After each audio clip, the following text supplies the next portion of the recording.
Olá a todos, sejam muito bem-vindos. Estamos aqui na loja Estúdio Conceitual em Bento Ferreira e vai ser um momento único onde nós vamos desfrutar da presença do Arthur Galvão como um ícone quando se fala de posicionamento de marcas premium. Eu, junto com o Leonardo, estaremos aqui discutindo e desenvolvendo o que é nível acima dentro de um novo contexto.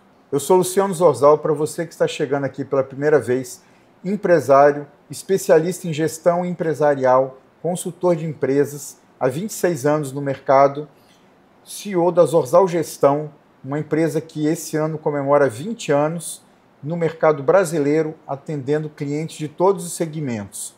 E vou estar aqui compartilhando esses momentos incríveis com Leonardo Magalhães e Arthur Galvão. Léo, se apresenta. Sou Leonardo Magalhães, faço parte do corpo diretivo da Elo Health, sou também branding designer, ator e curioso em outras áreas. E agora o nosso convidado especialíssimo de hoje. Eu tenho o prazer de receber o Arthur Galvão, uma mente estratégica por trás de marcas de alto padrão. Ele vai falar mais sobre isso, que se tornaram referências no mercado.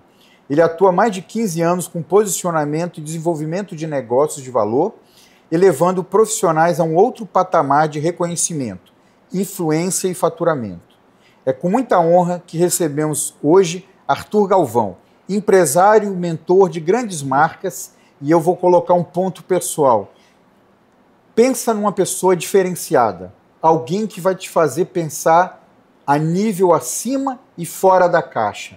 Aproveite cada momento que eu tenho o prazer de, como amigo, como parceiro, como cliente, como fornecedor, desfrutar há mais de 15 anos desses momentos com o Arthur. E hoje a gente trouxe um pedacinho para vocês. Arthur, é com você. Boa, tamo junto. Primeiro, muitíssimo obrigado, pessoal, por essa oportunidade da gente estar junto aqui. Uma pessoa que eu admiro tanto, se tornou um grande amigo, o Luciano, o Léo, que a gente está se conhecendo agora aí pelas jornadas empreendedoras da vida, né? E que legal, assim, primeiro, parabéns por essa iniciativa de vocês. Acho que tudo que a gente faz para elevar o nível do mercado é muito admirável, porque não é a maioria das pessoas. Vocês estão indo contra a corrente. A corrente que é, como é que eu posso parar de fazer e descansar um pouquinho? E vocês vêm puxando, vocês podiam estar descansando, vocês estão aqui puxando um projeto maravilhoso como esse. Parabéns, e eu estou muito privilegiado, me sinto privilegiado de estar aqui com vocês. A honra é nossa. Que bom, vai ser uma satisfação muito grande e a gente quer entender toda a sua trajetória.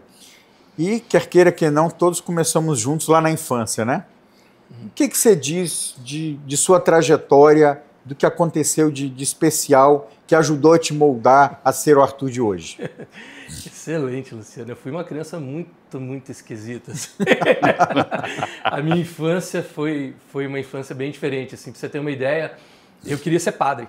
Até os 14 anos de idade eu achava que eu ia ser padre, eu me sentia vocacionado, família católica e tal. Mas aí me deram a triste notícia de que o padre não pode casar, aí melou meus planos. Vou ter que ir para um lado ou para o outro. Mas eu sempre senti uma energia interna, uma vontade de servir as pessoas e de ajudar, de provocar as pessoas a pensar em algo superior, pensar que tem algo além daquilo que elas estão vendo. E na minha infância era assim, né? Eu era aquela criança até hoje, né? Se você me olhar, me pegar me olhando, né, fixamente para um copo desse aqui, às vezes eu estou tentando mexer o copo com a força da mente. Vai que... Então, assim, essa imaginação, essa coisa mais lúdica de tentar enxergar algo diferente nas coisas, acreditar que existe algo que é maior do que a gente, sempre esteve no meu caminho. E aí essa criança imaginativa, essa criança que criava seu próprio mundo, foi trazendo isso para o trabalho, foi trazendo isso para a vida e se tornou hoje o que eu faço, que é ajudar os empreendedores a enxergar aquilo que a maioria das pessoas não está vendo. E esse é o trabalho, a gente conseguir imaginar e entender que a gente pode criar algo novo a partir daquilo que a gente está vivendo. E a minha infância tem 200% disso envolvido, né?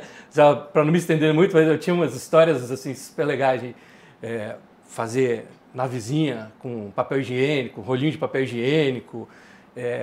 Meu pai me dava bicicleta, e aí eu ia lá, lixava a bicicleta inteira, pintava a bicicleta toda. Não tinha nenhuma necessidade de fazer aquilo, mas sabe aquela coisa de, pô, e se fosse de outra cor? E se eu pegasse uma tinta e começasse a jogar? Essa coisa, meus pais, claro, sempre me deram muita abertura para isso, e hoje é o que eu uso para viver, né? Para poder trabalhar e ajudar os empresários aí a estar um nível acima.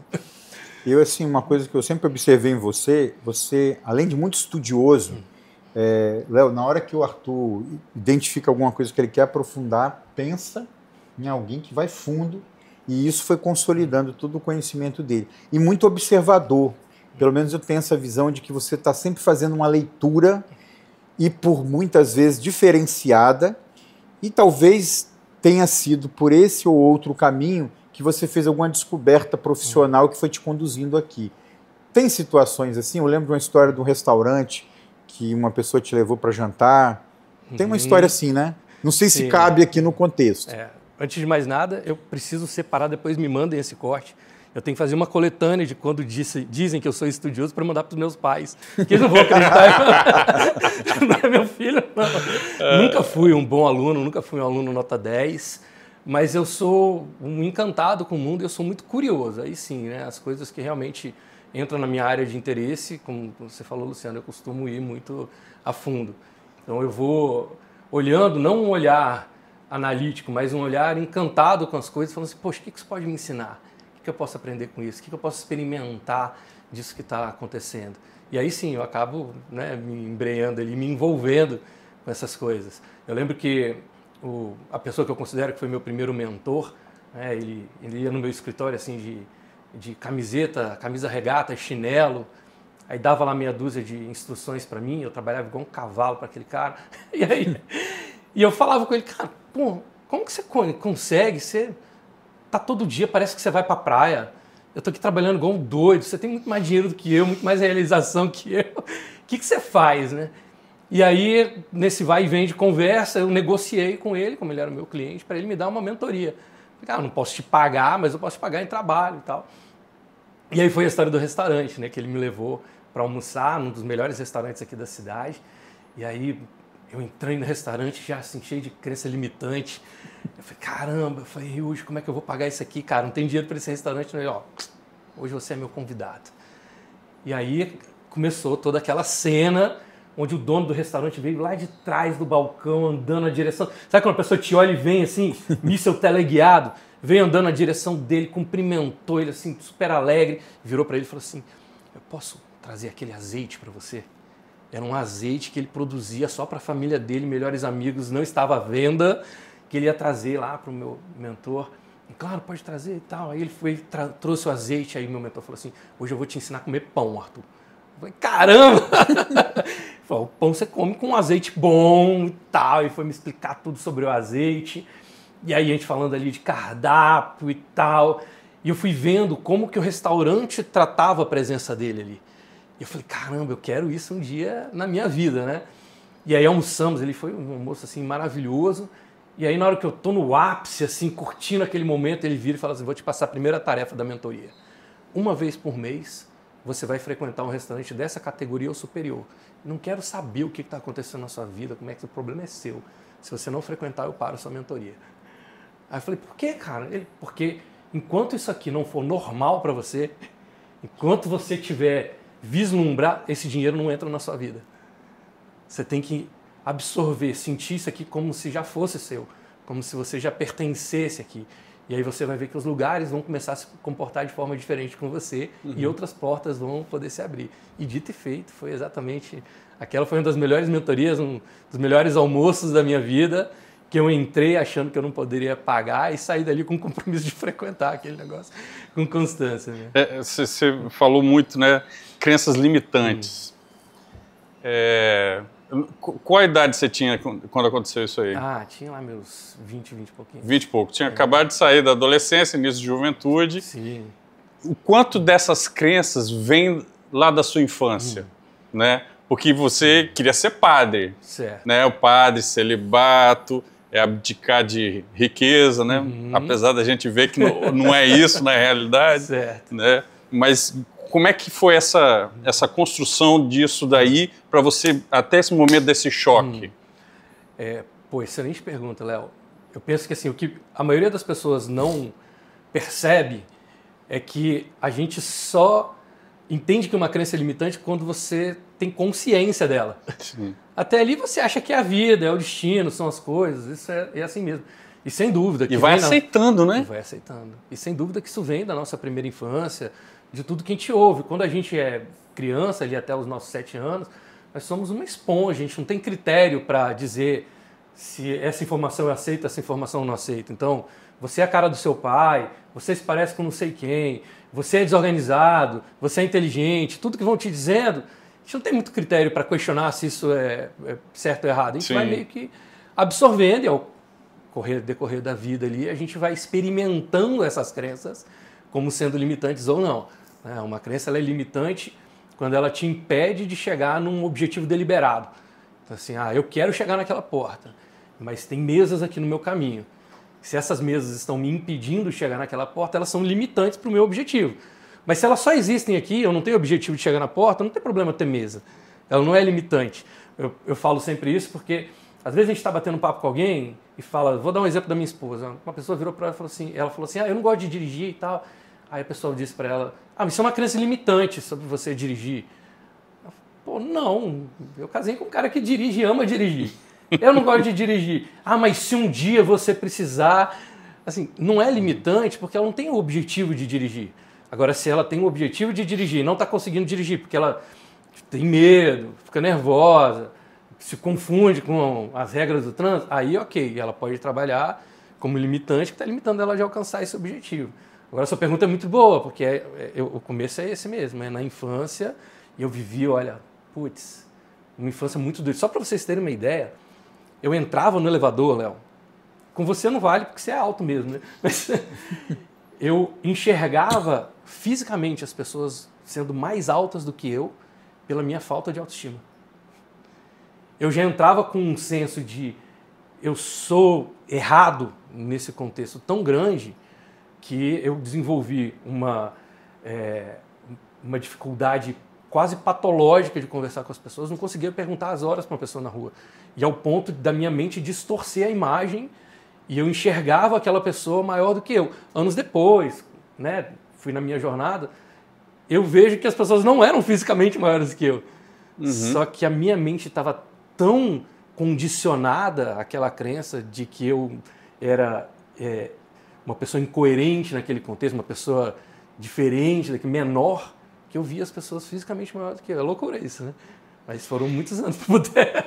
E aí, uma outra coisa que me chama a atenção, e essa fé que você tinha, que te levava à vontade de ser padre, era ela que te movia para você buscar esses lugares da diferenciação, do conforto, da onde eu sou potente, né, do lixar e pintar a bicicleta, de seguir numa carreira e aí pedir um cliente para ser seu mentor, de buscar esse espaço. É ela que estava te acompanhando, dando força? O que era que te dava essa força? Eu penso que sim, a gente vai entrar talvez um pouco mais, é um assunto um pouco mais profundo, vamos dizer, mas sim, eu acho que arquetipicamente, ou seja, assim, na imagem que eu tinha do mundo, essa pessoa que ajuda as outras pessoas a se equilibrar era o arquétipo que eu seguia, eu me via naquela forma.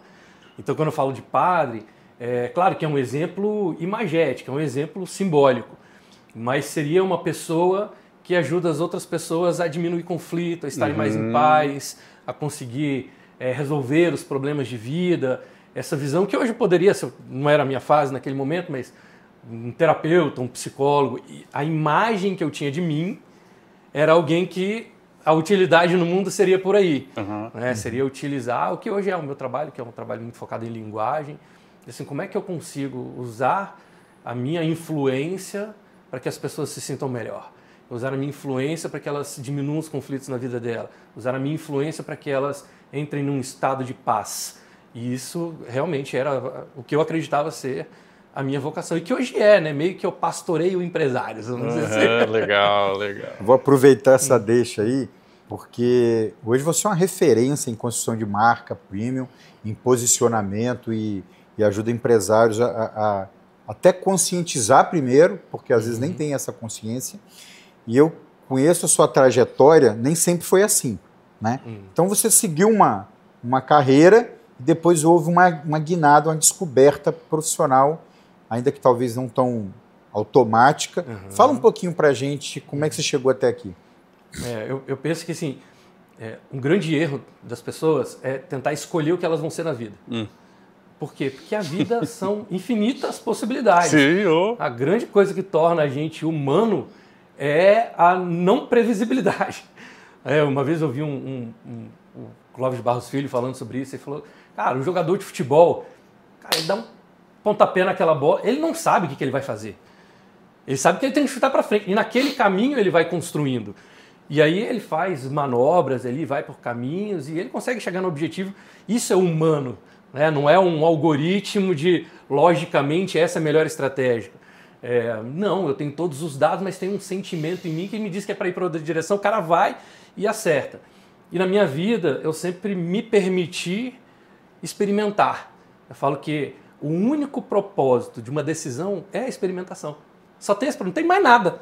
Eu quero tomar essa água, eu vou experimentar. E aí eu gosto, não gosto, quero tomar de novo ou não. E isso eu sempre me permiti na vida. Então, assim, onde a vida ia sinalizando oportunidades, eu achava que eu ia ser jogador de futebol. Aí eu falei, um dia vai aparecer um olheiro aqui e vai falar, cara, você vai ser, eu vou te levar para Barcelona. Nunca aconteceu. Só um pouquinho. Tô contando. Padre, jogador de futebol. Pode seguir. Poderia ser um padre que joga futebol também, sem problema. E aí depois eu falei, a vida me apresentou a música. Né? Os meus pais me colocaram compulsoriamente para aprender música. E eu gostei. E eu falei, então eu vou ser músico. Daqui a pouco vai aparecer um olheiro e vai falar, que talento esse menino! Vai me chamar pra banda de rock aqui! Eu achava que eu ia ser integrante do Jota Quest, assim, né? Nunca aconteceu, não me chamaram. Eu fiz até uma palestra. No show dele você foi, pelo menos? Não fui, cara, ainda não fui. Mas, como eu falei, as coisas vão passando, né? As prioridades também vão mudando. Mas eu fiz uma palestra esses dias que eu entrei no palco cantando Jota Quest. Já realizou! Assim, e aí, claro, eu cuidei para botar um slide atrás de mim com a marca da banda. Aí eu falei, se eu queria subir no palco e cantar Jota Quest... Já realizou. Tá feito, não interessa se foi afinado, desafinado, tá feito. E aí eu achei que eu fosse trilhar esse caminho da música, uma coisa que eu realmente gosto muito até hoje, né? Eu me envolvo muito com música, fiz jingles para clientes e tal, então é uma coisa que eu gosto muito. Mas nunca apareceu esse olheiro que me dizia, cara, você vai ser... Aí depois eu achei que eu fosse para ilustração. Na escola, toda sala de aula tem aquele cara que desenha pra caramba, faz a caricatura do professor. Então não era eu. Tinha um cara desse na minha sala, e aí num trabalho de turma ele foi fazer os desenhos lá para a turma, e eu achei que estava demorando, falei, eu vou começar a tentar fazer aqui. Enfim, resumo da história, ele me viu esboçando, ele falou, cara, eu sabia que você desenhava. Eu falei, nem eu. Eu tô desenhando que a cartolina tem dois lados. Se chegar aqui, ficar ruim, se chegar aqui no meu grupo, eu viro a cartolina e você desenha. Aí ele falou, mas se você quiser, eu posso te ensinar. E aí ele passou um ano me ensinando, ele fazia desenho de animes, de mangás, aí ele me ensinou por um ano. No final desse ano, eu propus da gente fazer uma exposição. Cara, vamos fazer uma exposição diferente?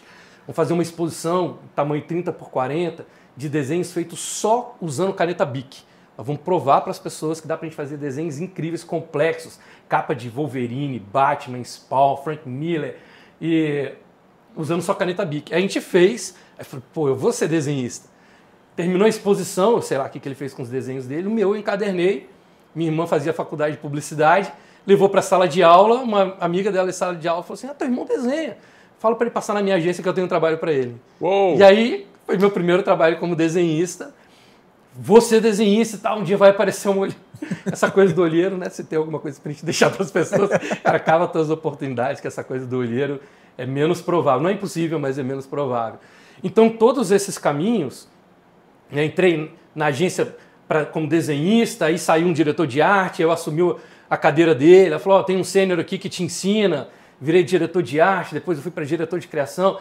Todas essas coisas que eu experimentei me mostraram que não era aquilo.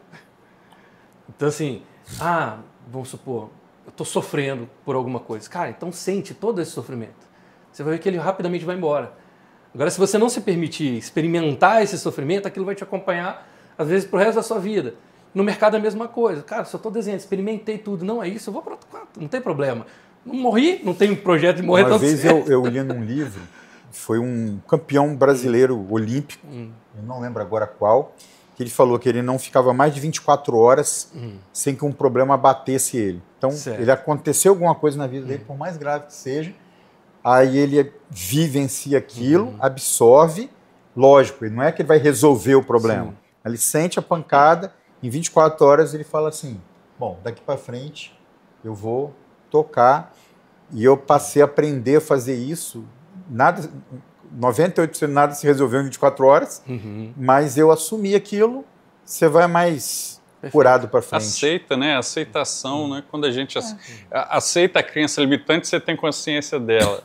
Aceita a dor, né? Aceita um problema que a solução não depende de você. Eu tenho uma técnica que é assim, se imagina na Lua, que tamanho tem esse problema? Você está da Lua olhando para a Terra. Que tamanho tem esse problema na Terra? Sim. Cara, isso é nada. Aí você já começa... Eu falo que não importa o tamanho do problema, importa o seu tamanho diante do problema. Se você olha para o problema e fala assim, não, peraí. Né, vou citar lá o Harry Palmer, ele fala que o medo é uma crença na sua incapacidade de lidar com alguma coisa. Não é resolver, de lidar com aquela coisa. Então, se eu estou diante de um fato, de um acontecimento, eu sinto que eu não consigo lidar com aquilo, caramba, eu fico inseguro, entro em sofrimento, eu estou medo, como é que eu vou fazer isso? Agora, se eu pego um ângulo como esse que você citou, de em 24 horas, peraí, tudo bem, isso está acontecendo, eu entendo e tal, como é que eu posso lidar com isso? Como é que eu posso entender um pouco melhor isso? Um primeiro passo para experimentar uma solução, e aí eu começo a me empoderar e ficar maior do que o problema. E aí eu fiz uma transmutação, e eu gosto muito de fazer esse exercício, que é constante na vida do empreendedor, né? A gente toma pancada de tudo quanto é lado.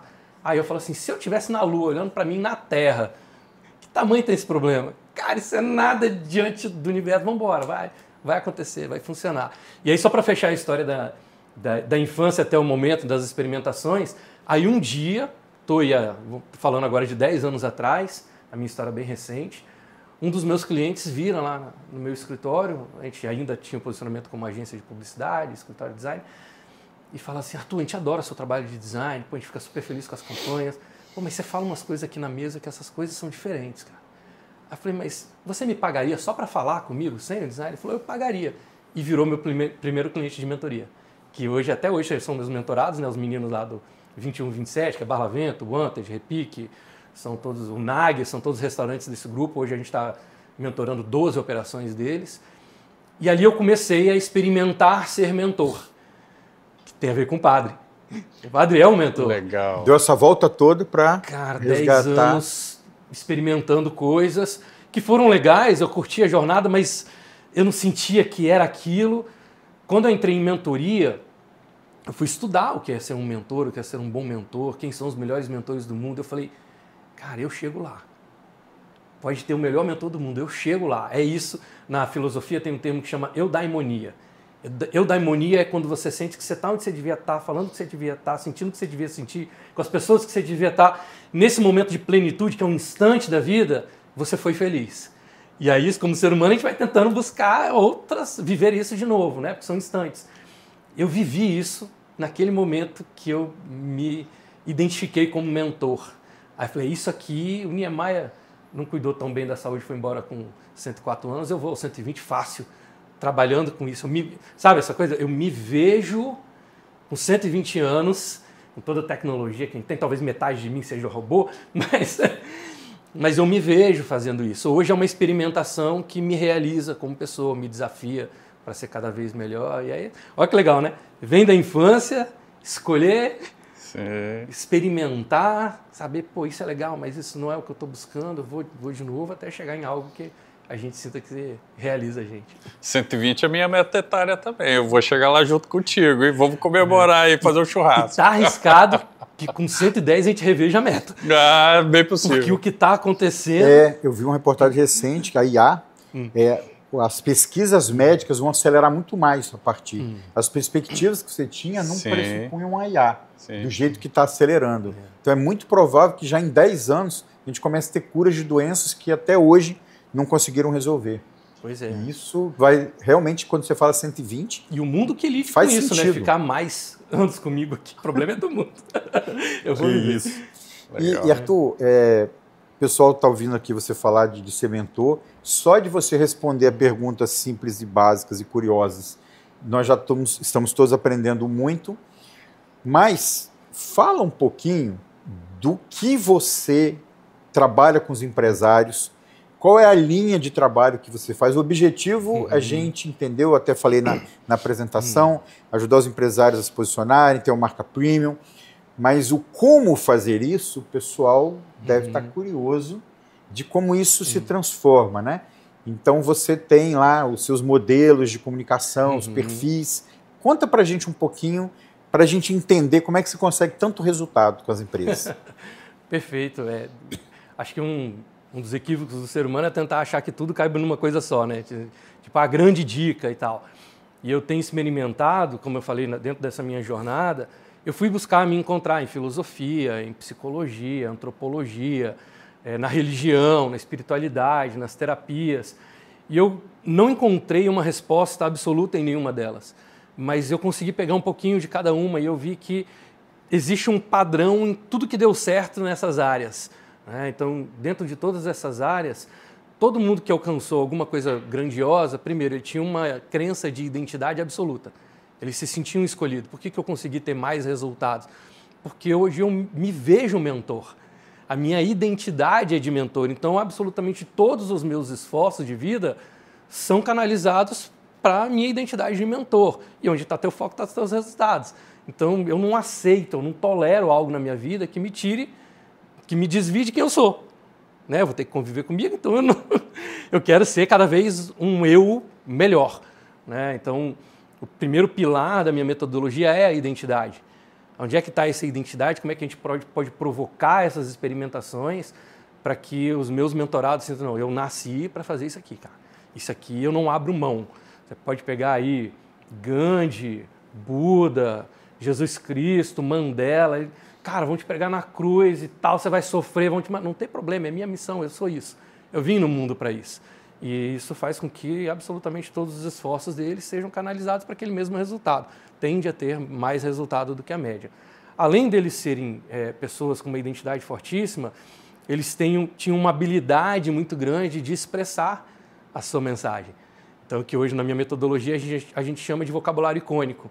É um jeito de falar, uma forma de falar que cativava as pessoas que estavam ao redor. Então, eles tinham uma habilidade muito grande de comunicação. Uma vez eu fiz uma palestra e aí eu falei assim, quem aqui considera Martin Luther King Jr. um grande orador? Todo mundo levantou a mão. Eu falei, quem daqui consegue citar um discurso inteiro dele para mim? Ninguém conseguia. Eu falei, cara, vocês só sabem I have a dream. I have a dream. Só que é tão icônico, aquilo da comunicação dele foi tão poderoso que as pessoas inferem que o resto é legal. Então ele ocupou... Primeira coisa, cara, a identidade. Ele disse, eu vim aqui para ajudar brancos e negros a viverem sobre as mesmas condições, cara. Os direitos de uns são os direitos dos outros. Eu quero esse nível de igualdade. Identidade. Depois, vocabulário. Ele ia para os discursos, ele insuflava a galera, ele mobilizava as pessoas. Aquilo é lindo. E é o que a gente ensina para os empresários, que a gente chama de vocabulário icônico.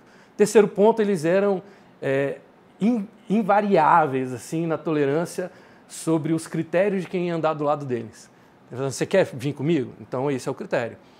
Tem uma passagem na Bíblia, eu não sou um profundo conhecedor, mas uma pessoa vai pedir ajuda a Jesus e Jesus fala para a pessoa assim, mas você não tem fé, aí eu não tenho muito o que fazer por você.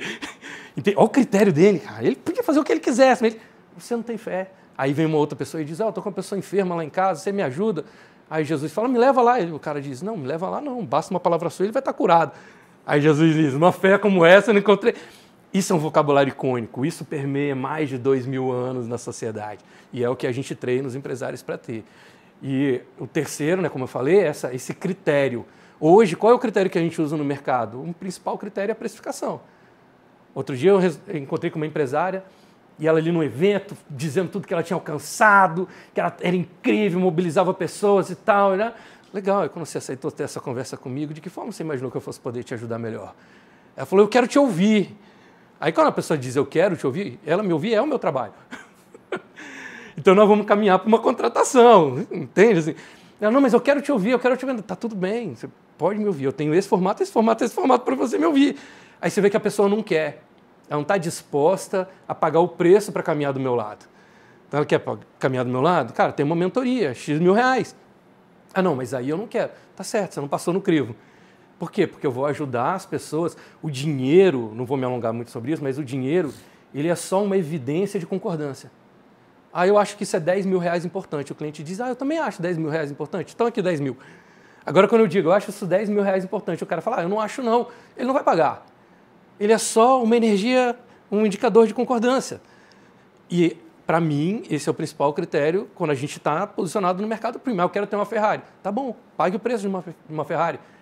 Não, mas aí eu não quero pagar o preço de uma Ferrari. Então tá tudo certo, não tem problema. Não vou dizer o que você tem que fazer da sua vida. Só não vou botar uma Ferrari na sua garagem. Então o terceiro ponto, que a gente hoje chama lá de precificação premium, é trabalhar esse critério para você admitir as pessoas do teu lado. E o dinheiro é um dos critérios. Hoje eu estou aqui batendo um papo. Por quê? Porque eu tenho uma relação com o Luciano de 10 anos, talvez até um pouco mais. Ele mudou a história da minha empresa. Eu tenho um senso de gratidão. Então a gente construiu uma energia que tem o peso de uma energia financeira. Mas que a gente não está trocando dinheiro aqui, mas a gente está trocando uma evidência de concordância. O quarto ponto que a gente fala é negociar os seus valores, que o seu sucesso está ligado ao que você tolera na sua vida. Então, se eu sou uma pessoa boa, mas não sei negociar minha bondade, se eu sou generoso, não sei negociar minha generosidade, se eu sou uma pessoa competente, mas eu não sei negociar minha competência, o mundo vai me explorar, sem dó nem piedade. Gente não vai faltar, né? Não vai faltar, né? E eu que permiti, porque eu não estou sabendo negociar. E isso vira a chave da cabeça dos empresários que estão com a gente. Porque eles vêm, como eu falei, assim, vamos começar aqui, vamos falar, se você está chegando aqui pela primeira vez, é um pequeno ajuste que faz negociar o seu valor com o mundo. Você está dizendo, mundo, olha como eu me vejo, eu estou me posicionando como um líder. Você quer estar liderado por mim? E a pessoa vai se aproximar. Agora, quando a gente entra, dizendo assim, aqui, eu não sei para onde eu vou, e deixa o cliente me liderar, eu não estou negociando meu valor com ele. Aí depois eu não posso reclamar de que ele me fez um escravo da vida dele, que acontece, né? E para a gente finalizar, o quinto pilar da nossa metodologia é ir de pregar a palavra a toda criatura. Olha como é que eu virei padre mesmo no negócio. Onde eu vou treinar esses empresários para exatamente conseguir levar a mensagem deles em multicanais. Como é que esse cara fala quando ele está num palco, quando ele está numa entrevista, quando ele está num podcast, quando ele está numa palestra, quando ele está dando um treinamento para a empresa. A gente vai provocar e eu vou treinar, preparar essa pessoa para que ele possa ter um comportamento de líder e impulsionar, propagar a mensagem dele no mercado. E a gente fecha ali com o que a gente chama de reputação inabalável, que é, a partir do momento que você ganha destaque, o mundo começa, você vira um alvo mais fácil. Você está em destaque, aí você vai tomar paulada de tudo quanto é lado. E aí a gente ensina o empresário a formar uma legião de defensores. Para quê? Para que para cada pessoa dizendo que ele está errado, tenham 10 pessoas dizendo que ele está certo. E pessoas de influência. Não é qualquer pessoa. Só para fechar, eu lembro que uma vez eu fiz uma live com a Lu Lima, que é uma apresentadora de TV aqui da região. Hoje é o programa de maior relevância aqui na TV Tribuna. E no meio da live entrou um hater. E aí, como eu sou criador do perceptivismo no Brasil, que é usar a percepção de valor como cultura para gerar mais negócios, o cara veio, cara, de onde você trouxe? Que faculdade que ensina perceptivismo? Eu nem vi isso acontecer, mas os meus clientes começaram a me defender nos comentários. Pai, você não sabe o que você está falando, você está falando com um cara que criou o negócio. Não tem faculdade, a faculdade é que vai perguntar para ele como é que faz. Quando terminou a live ali, eu estava no Flow junto com a Lu, aí, não lembro se foi a Alicia, que falou assim, você viu o que aconteceu lá nos comentários? Cara, não vi. Pô, entrou um hater, a galera entrou te defendendo, o cara sumiu. Isso é uma reputação inabalável, quando você consegue criar uma força de marca que as pessoas não te admiram só pelo seu resultado. Elas defendem quem você é. Eu falo, que a gente não deve se tornar um produto ou um serviço, a gente deve se tornar uma ideia que as pessoas amem defender. E os meus clientes amam a ideia de me ter do lado dele. Então, quando chega alguém me batendo, chega alguém me defendendo também. Então, esses são os 6 pilares ali que a gente trabalha dentro da metodologia. Nossa. Que aprendizado, né? Muito bom. Muito bom. Vou emendar outro. Não, pode emendar, porque eu estou processando tudo aqui ainda. Porque é o seguinte, isso, e eu, como muito orgulho aí, sendo seu mentorado também, eu fui aprendendo, tudo que você fala é muito lógico, como o pessoal gosta de falar, faz sentido para você? Faz muito sentido. É uma boa pergunta, não faça essa pergunta. Não é? Pois é, mas todo mundo faz isso, Faz sentido para você? Aproveita e fala então, parênteses aí. Por que a gente não deveria falar? Porque quando você pergunta se faz sentido para a pessoa, você está em dúvida se faz sentido ou não. Você tem que terminar com ela dizendo assim, e o que você faria no meu lugar? Ou como você pensa sobre isso? Ou, se eu não quiser dar sequência numa história, eu vou dizer para a pessoa assim, isso é muito importante entender. Isso aí. Porque eu tenho a segurança de que eu não estou em algum lugar para falar bobagem. Você tem que passar segurança, não passar dúvida, né? E assim, isso não é arrogância, prepotência, nada. O cliente ou a audiência, né, quando ele está numa plateia, eles esperam isso da gente, como um filho espera a segurança do pai. O cliente espera que a gente guie, e não que a gente fique, isso faz sentido para você? Aí o cara, não faz, aí desconstruiu todo o seu discurso. Sua autoridade, fala, né? Isso é fundamental você entender. Então, e aí... É diferente. Pois é, então assim, como, né, falando de depoimento aqui, tudo que você fala faz muito sentido.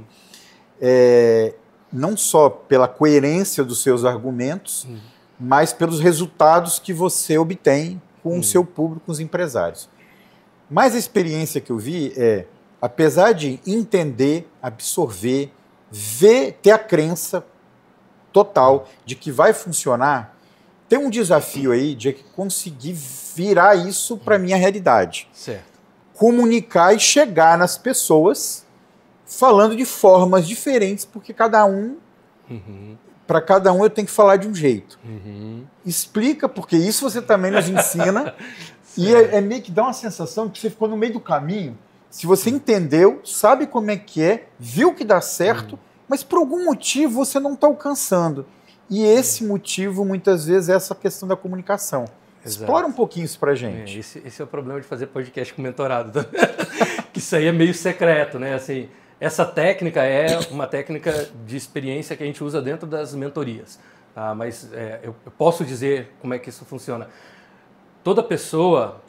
por que alguém sobe num avião com um total desconhecido, se amarra na mochilinha junto com ele, salta de paraquedas e acredita que não vai morrer? Logicamente, senta no sofá, pega um balde de pipoca, vai assistir uma série, é muito mais seguro, você vai viver uma emoção ali. Mas a possibilidade de sentir uma coisa única na vida e tal, para algumas pessoas, é mais interessante do que estar sentado no sofá na segurança do lar. Então, o que eu quero dizer com isso? Todo ser humano, essencialmente, ele tem um centro emocional de decisão. E se eu acesso esse centro emocional de decisão, eu consigo colocar minha frequência junto com a dele para que a gente entre em sintonia de argumentação. Então eu consigo trazer mais para perto de mim as pessoas quando eu compreendo o centro de emoção dela, o centro de decisão dela, emocional, e eu trago isso para a minha linguagem. Tá? Isso fica relativamente simples da turma entender. Eu falo que são os 7 pecados capitais mais 2. Então isso nasce do Enneagrama, que é uma forma já muito conhecida no mercado, de terapias, filosofia, etc. Gurdjieff, que ali a gente tem os 9 padrões enneagramáticos, mas junto disso veio um estudo, olha eu lá de padre de novo, de um padre jesuíta que trouxe essa analogia mostrando que isso vem dos pecados capitais. Então, quais são os 7 pecados capitais? Existem pessoas que já chegam no mundo com uma propensão a sentir mais raiva, que é o primeiro pecado, o pecado da raiva. Por quê? Porque lá na primeira infância, como o Léo estava falando, essa pessoa, de alguma forma, ela sentiu que faltou uma direção moral, uma direção de certo e errado para ela. E ela falou assim, para eu sobreviver no mundo, eu preciso definir o que é certo e errado. E como ela não tinha uma referência externa, ela passou a ser o centro do certo e errado. Ela assumiu o papel de pai e de mãe, de direcionar o que é certo e errado no mundo. E ela se lançou na vida dizendo assim, se eu conserto o mundo, as pessoas vão me aceitar mais, vão me amar mais, vão me reconhecer mais. Então ela fez disso uma missão de vida. Se eu estou com uma pessoa que é perfil 1, que é uma pessoa que a gente chama ali, né, do exigente, essa pessoa que quer que tudo seja feito da forma certa, justa, transparente, correta, no contrato, seguindo as leis, eu tenho que trazer a minha comunicação para essa pessoa. Então, por exemplo, se eu vou vender uma consultoria de gestão de processos para um cara que é perfil 1, eu vou dizer para ele coisas do tipo, deixa eu ser bem transparente com você. Vamos ser claros sobre isso. Olha, um valor justo para você fazer esse investimento, eu vou trazer essas palavras que são do centro emocional de decisão dessa pessoa para dentro da conversa. Então, eu brinco muito que eu casei com perfil 1, né? Minha esposa é uma pessoa de perfil 1. E aí, às vezes, ela para e fala, você está usando técnica comigo. Mas mesmo que a pessoa saiba a técnica, ela não consegue desviar da técnica, porque é tão poderoso o centro de decisão que ela sabe, mas não é lógico. Então, mesmo que o cérebro diga, isso é lógico, a emoção dela está operando em outro canal. Depois do pecado da raiva, existem as pessoas que vêm para o mundo com um grau de empatia, um grau de solidariedade diferenciado. Ela se realiza ajudando os outros.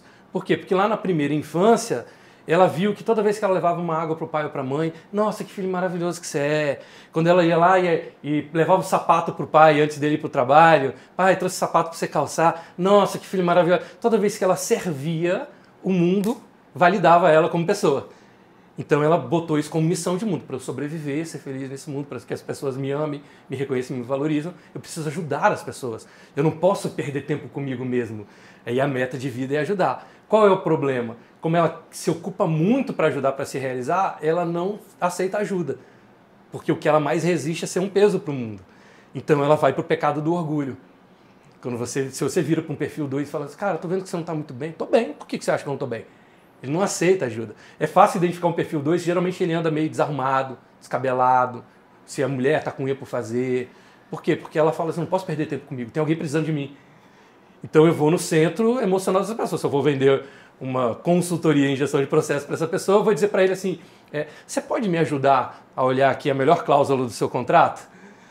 Vamos fazer uma coisa que vai ajudar toda a sua equipe? Olha, essa decisão vai mudar a história das famílias que dependem de você na empresa. A palavra ajuda tem que estar presente. Ajudar o tempo todo. Eu tenho um cliente perfil 2, eu converso com ele só nesse canal. E ele fala, pô, eu gosto tanto de estar com você. Porque eu estou acionando o seu canal emocional. Então, assim, é como se eu sintonizasse mais na rádio dele. Eu lembro que a gente tinha uma parceira lá no BNI, que era um perfil 2, e um dia eu vi que ela estava muito mal no evento. Só que eu não posso perguntar, pô, você tá mal? Tô vendo... Ela vai dizer que não. Então eu sentei do lado dela, botei a mão no braço dela e falei assim, olha, a gente precisa muito de você bem. As pessoas aqui dependem, você é um pilar da nossa equipe. Então, só quero que você saiba o quanto que isso é importante pra gente e que quanto melhor você tiver, mais a nossa equipe vai crescer. E pronto, fui embora. Aí ela mesma faz o segundo movimento para poder se aproximar. Ela falou, então o Arthur vai me ajudar. Por quê? Porque eu consigo ajudar sem ficar apontando que ela está sofrendo, que ela está precisando de ajuda. Eu falo, não é porque você está precisando de ajuda. Eu estou aqui com você para a gente ajudar os outros. Aí ela aceita a minha ajuda. Então esse é o perfil 2, que é o perfil do pecado do orgulho. Mas que é uma pessoa extremamente empática e solidária, que é o lado bom. Todo mundo tem luz e sombra, né? Se a gente fala de um perfil 3, esse cara é o cara que é movido, tipo Heineken, né? Great times are coming. Então é o cara de coisas grandiosas, ele quer realizar muito, vaidoso, está sempre bem vestido, cara que quer um carrão, quer uma mansão, quer estar nos holofotes, quer estar um palco, bota um microfone na mão de um perfil 3, cara, esse cara voa. Por quê? Porque lá na primeira infância, toda vez que ele era um destaque, alguém validava ele. E toda vez que ele queria algo, ele se destacava para, tipo, Zagallo, vão ter que me engolir? Olha os meus resultados, não tem como você me ignorar. A forma dele não ser ignorado no mundo foi sendo destaque. E ele traçou isso como estratégia de vida. Qual é o problema? É o pecado da vaidade. Quando ele está em desequilíbrio, é o cara que às vezes vai contar uma mentirinha para arredondar os resultados. Tipo, eu fiz um evento para 1.500 pessoas. Nossa, foram quase 2.000 pessoas no meu evento. Ele faturou 12 milhões de reais. A gente está indo para 15 milhões de faturamento. Ele sempre vai tentar parecer ser algo maior do que ele é, porque emocionalmente ele sente que as pessoas vão aceitá-lo mais. Então, assim, eu tenho muitos clientes perfil 3, porque faz parte do trabalho. Meu trabalho é sobre reconhecimento. Perfil 3 vem como beija-flor que acha a sua ICP. O ICP tá totalmente. Perfil 3, perfil 8 são ótimos perfis para mim. Então, uma cliente minha chegou no escritório uma vez, de óculos escuros e tal. Ela falou, Arthur, fui em Jurerê e eu vi que a moda agora é andar de óculos escuros em ambiente fechado. É o glamour, ela quer isso. Eu falei, eu sinto que hoje a gente vai fazer uma coisa grandiosa aqui na nossa reunião. Você está preparado? Porque, acho que as pessoas lá fora não vão entender o tamanho do projeto que a gente vai desenvolver aqui hoje. Ela, então eu vou no centro de emoção. Vou eu falar isso para um perfil 1. Ele vai me dizer, cara, você é charlatão. Olha como é que é a diferença, né? E aí, dando uma acelerada, a gente tem o perfil 4, que é ali o perfil da inveja, essa pessoa que na primeira infância olhou para o pai, para a mãe, para o tio, para a tia e falou, pô, eu não sou igual a ninguém, eu sou diferente. E aí, como estratégia para ser mais amado, mais reconhecido, mais valorizado, uma pessoa, assim, eu vou provar para o mundo que eu sou diferente dos outros, que eu faço do meu jeito. E aí são as pessoas que vão se dedicar mais para as artes, para a sensibilidade, porque ele quer dar o toque dele.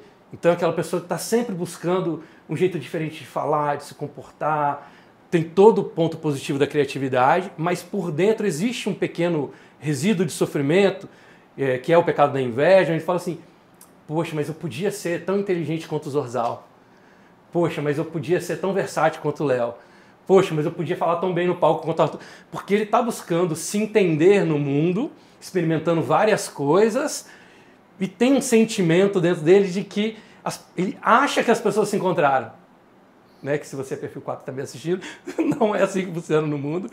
Mas ele acha que ele seria se encontraria mais se ele fosse um pouco mais como as outras pessoas. Então, quando essa pessoa está em desequilíbrio, é um perfil que tende um pouco mais para um lado mais introspectivo, para um lado um pouco mais quase depressivo. De falar assim, poxa, por que eu não consegui antes? Por que eu não estou me vendo? Por que eu não me veem como eu sou especial? Por que eu fiz isso e só 2 pessoas aplaudiram? Sabe? Tem sempre essa autocobrança de, pô, eu sou diferente, as pessoas não estão me vendo. Se fizer um post no Instagram e não der like... ele morre. É mais difícil. Claro que vocês fizeram, né, também um momento com o Amar, ele vai falar sobre a gestão emocional. Quanto mais habilidade de gestão interna essa pessoa tem, menos ele vai sofrer com essas coisas. Mas, na essência, se eu vou vender uma consultoria de gestão empresarial para um perfil 4, eu vou falar assim, ó, vamos fazer um negócio diferente? Cara, eu vou fazer um negócio aqui que é muito sua cara. Pô, eu acho que isso aqui você vai gostar. Meus outros clientes nem conectam tanto com isso, mas eu acho que pro seu caso isso aqui vai funcionar. Aí, pô, tá me vendo como especial, me viu no mundo. Né? Como se a luzinha dele acendesse. E aí ele tende... Eu não estou te falando de enganar, de persuadir nada, não. Só estou dizendo sobre a gente encontrar... Do mesmo jeito que eu estou aqui falando em português com vocês e talvez um alemão não entenda nada, se eu não sei o centro de decisão emocional das pessoas, eu estou falando com ela no outro canal e ela não está me entendendo, é outro dialeto. Eu estou só falando sobre alinhar dialetos. Né? Aí o perfil 5, que a gente vem... Né, Luciano e eu já discutimos muito sobre isso. O perfil 5, que a gente chama de perfil do observador, já é uma pessoa que lá na primeira infância ele viu que para ele estar em paz, ele não podia ficar se envolvendo no problema dos outros. Às vezes até dentro de casa, isso não é absoluto de forma nenhuma, mas ele viu o pai e a mãe discutindo, ele falou, pai, mãe, o que está acontecendo? Não, isso aqui é coisa de adulto. Ele falou, então não é para eu me envolver nos problemas dos outros. E ele começou a separar a vida em caixinhas e dizer assim, então, para eu ser feliz, as pessoas me amarem, me reconhecerem, me valorizarem, eu preciso fazer a minha parte, tudo que é minha responsabilidade, e eu espero que as pessoas também façam a parte dela. Por isso que no desequilíbrio é o pecado da avareza. Porque é o cara que na mesa do restaurante chega ali, não, dividir a conta toda igual. Não, mas eu só tomei uma água, você comeu picanha, tomou um vinho. Não tem por que eu pagar o mesmo que você. Não é por causa do dinheiro. Não faz sentido. A minha responsabilidade é uma água, eu não posso me responsabilizar pelo seu vinho. E aí as pessoas, pô, esse cara fica fazendo conta. Mas não é uma avareza no sentido de panduragem, é no sentido de lógica. Pô, isso é seu, isso é meu, e tá acabado. E não que ele não vá ajudar as outras pessoas, mas ele vai ajudar deixando claro que eu tô te ajudando, mas isso aqui era o seu trabalho. Eu vou fazer agora, mas você tem que aprender a fazer isso sozinho. Ótimos líderes, ótimos auditores, ótimos consultores. Por quê? Porque ele consegue olhar o mundo do ponto de vista do observador e separar as responsabilidades e dividir. Ó, você vai ficar por conta disso, você por isso. É um cara ótimo para delegar com processos, são pessoas maravilhosas. O 6º, que é um pecado extra, né, que a gente chama de pecado do pessimismo, é aquele cara que toda ideia que você contar para ele, você fala, cara, mas você tem um plano B? Sei se isso vai dar certo. Porque lá na primeira infância, por uma razão ou outra, ele entendeu que o mundo não é um lugar seguro. E aí na cabeça dele tem que se proteger, tem que se precaver. Então ele está sempre muito desconfiado. Pô, isso vai dar certo? Você está me falando a verdade? Cadê os dados? Ele está sempre tentando buscar um caminho mais seguro para ele. E aí, quando ele está muito bem, ele é um cara precavido. Ele é o cara que se antecede a tudo. Ótimos analistas de saúde e segurança no trabalho. Esses caras são maravilhosos. Por quê? Porque ele vai checar aquele equipamento 200 vezes. Que pode dar qualquer chance de dar falha, é o cara. Agora, quando ele está em desequilíbrio, parece ser uma pessoa pessimista. Pô, nem vou contar ideia para esse cara, porque toda vez que eu conto, ele derruba minha ideia, parece que não vibra. Ele não vibra. Na cabeça dele, o mundo não é assim. O perfil 7 já é o que a gente chama de otimista. Esse cara lá no mundo entendeu que porque para lidar com os problemas na primeira infância, ele tinha que enxergar o lado bom das coisas. Então a minha estratégia para lidar com o mundo é enxergar que em tudo há um lado bom. E ali ele começou a olhar pai e mãe brigando. Pô, mas tem um aprendizado aí. Pô, mas seu pai e sua mãe se separaram, mas faz parte, eles vão estar mais felizes separados. Ele sempre vai buscar um lado bom das coisas. Qual é o lado ruim? O lado ruim é que ele, por esse otimismo todo que ele tem, ele entra no pecado da luxúria. Ele vai querer sempre o bom da vida, sem assumir compromissos. Porque ele quer só o lado bom. Então, assim, eu tenho um cliente de perfil 7. Como é que eu converso com ele? Eu falo assim, cara, vamos fazer um negócio legal? Pô, hoje, isso aqui vai ser divertido a gente fazer esse projeto. Cara, isso aqui vai ser muito gostoso quando as pessoas estiverem lá no teu evento. Então, eu sempre vou trazê-lo, deixando os compromissos um pouco mais de lado, porque ele vai fazer, mas eu não quero evidenciar isso. E trazendo o prazer das coisas mais para dentro da conversa. Que se eu disser para ele, ó, isso aqui a gente vai fazer uma estratégia de 12 passos e eu vou precisar do seu comprometimento, cara, pelo menos 3 horas por dia. Acabou, perdi meu cliente. Ele não vai, porque emocionalmente ele não é capaz. Vou dar um exemplo de um perfil 7 muito famoso, que é o Elon Musk. Né? Ele contratou 4 foguetes na NASA, 3 explodiram, a galera fala, pô, Elon, acho que deu, cara. Pô, já explodiu 3. Não, o 4 vai funcionar. Pode deixar subir. Não, cara, mas explodiu aos dados. Cara, não seja pessimista. Vai dar certo. E o negócio subiu. Então ele fala, eu vou chegar em Marte. Esse visionário, esse cara é um visionário. Ele enxerga como as coisas podem ser feitas, como pode ser possível e não porque não é possível. Então essa é uma característica do 7. O 8 já é o cara do controle, né? Ele é o pecado da gula. Ele é o provedor. Ele é aquele cara que lá no início da infância dele, ele entendeu que ele não pode ser fraco, que o mundo é um lugar opressor e que ele não pode deixar que as pessoas se aproveitem dele. E ali ele trouxe como estratégia de vida ser uma pessoa forte, uma pessoa empoderada. Então, quando ele está super bem, ele é um provedor, ele cuida de todo mundo, dá casa de presente para a mãe, leva todo mundo para jantar, mas você vai ter que fazer o que ele quer, porque ele é o cara que vai mandar. Porque no desequilíbrio ele vira um tirano. No desequilíbrio ele fala, não, você vai fazer porque eu estou pagando, você vai fazer porque eu sou o dono, você vai fazer...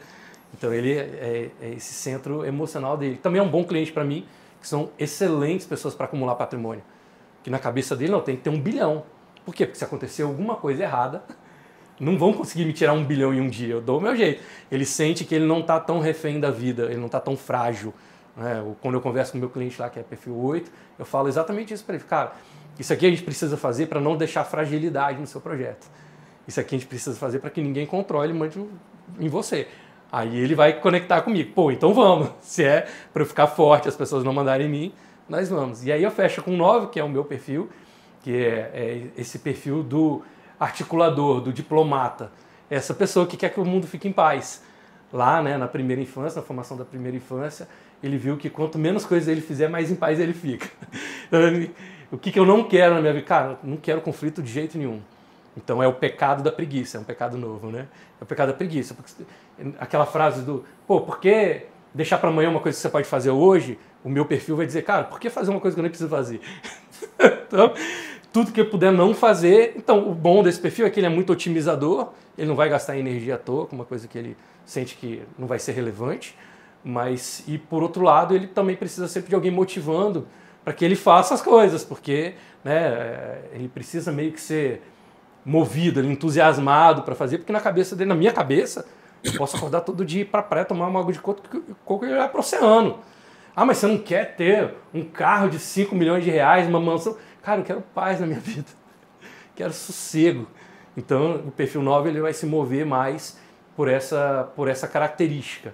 Né? Então, a grande sacada dos nove perfis, e é o que eu treino nas minhas mentorias, eu treino cada empresário, a gente define no máximo 2 perfis que são mais interessantes para a marca se relacionar, e aí a gente ajusta toda a comunicação da marca para conversar com aqueles perfis.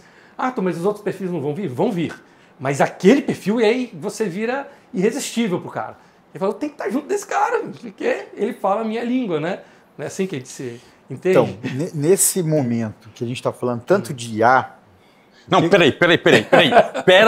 Não, eu vou tirar da IA. Não, calma aí. Não, antes disso. Cara, você falou 9.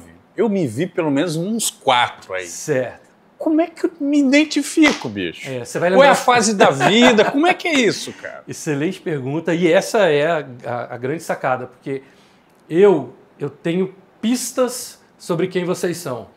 Mas aqui eu só estou conhecendo uma fração da vida de vocês. Então não tenho nem o direito de dizer qual é o seu perfil. O Luciano, ele se entende naquele perfil. Aí se ele compartilha comigo, a gente vai tratar. Os meus clientes que eu falo publicamente são clientes que eles já assumiram publicamente que eles se entendem mais naquele perfil. Sua pergunta foi ótima. Como é que eu sei que perfil é o meu? Se você vai ver o seu perfil, quando o pau está quebrando, quando a casa está caindo, quando o bicho está pegando, aí você fala assim, naquele momento, quem sou eu? Como é que eu ajo naquele momento? Eu vou largar as relações, vou quebrar uma relação com alguém porque eu acho que aquilo foi injusto. Eu vou quebrar uma relação com alguém porque ele não me entende como eu sou, não me respeita como eu sou. Eu vou quebrar uma relação com alguém porque ele não me bota no palco, não me dá holofote. Eu vou quebrar uma relação com alguém porque ele é um irresponsável. Eu vou quebrar uma relação com alguém porque é muito perigoso estar perto dessa pessoa. Eu vou quebrar a relação com alguém porque essa pessoa é muito pessimista, tá? Nuvem negra. Eu vou quebrar uma relação com alguém porque essa pessoa está tirana contra mim, está tentando me controlar, me fazer de marionete. Vou quebrar uma relação com alguém porque essa pessoa está tirando a minha paz. Então, cada um, na hora que o bicho está pegando nas suas relações, você vai identificar até onde você tolera. A essência que você não tolera, cara, a gente pode quebrar o pau, pode não dar resultado, pode ser injusto, mas se perder o respeito, acabou, cara. Aí esse é um perfil 4. Não, a gente vai fazer... Mas, cara, se você não me deixar fazer a minha parte, se você não fizer a sua parte, a gente não consegue seguir junto. Entende? Você vai negociar a sua essência com o mundo, porque isso é invariável até o final da sua vida. Uhum. Essa estratégia já está configurada. O que a gente vai ter sempre é uma gestão da nossa personalidade. Ou seja, eu sou um perfil 9. Então eu tendo ao descanso, eu tendo à inércia. Tá? Como eu conheço isso, eu me jogo em ambientes que me tirem da inércia. Eu entro para o Disruption, eu entro para o BNI, eu aceito de ir num podcast, eu vou me jogando dentro dos ambientes que vão me chacoalhar. Porque se eu não fizer isso, eu vou dormir. Sem dúvida. Eu tenho um poder de dormir que vocês não fazem ideia. Se eu sentar aqui agora, em 2 minutos eu durmo. Então aí, conhecendo o meu perfil e sabendo que estar no estado original da minha essência não vai me fazer chegar onde eu quero, aí eu vou me jogando nesses ambientes, ou estando junto com pessoas que me provoquem para isso. Mas é um trabalho realmente de autoconhecimento. Uhum. Quando eu ia falar da IA... Foi mal, hein? Não, mas foi ótima a sua intervenção. Foi incrível. Porque o que eu quis dizer da IA é o seguinte, no mundo que a gente for tentar brigar com a IA, nós vamos perder naquilo que ela é boa. Certo. Não dá para competir o operacional com a produtividade dela. Enfim. Então, aonde que a gente vai sobressair? No humano. Sim. E o humano é essa conversa. Uhum. É se autoconhecer. E aí eu conecto com o nosso nível acima. Uhum. Porque o Arthur, da mesma forma, falou de tudo tinha o positivo, mas já chegou falando que era pecado e colocou o lado ruim. Certo. E falou várias vezes do equilibrar, do estar em desequilíbrio, de como a gente tem que se conhecer, e você já foi o primeiro bom aluno, que o pessoal não conseguiu falar, mas ele te ouviu, que chegou e falou, olha, tá, como é que eu quero ser, porque eu quero aprender para eu crescer dentro dessa lógica, porque até então a gente é aleatório, está fazendo... Sei, não tem a consciência, do meu jeito, que eu sou assim, então eu falo assim, pronto. E aí, faço uma pergunta para o Arthur. Isso também é uma forma de ser nível acima? Quer dizer, de me aproximar dentro do que... superar essas questões, né? E conseguir mais.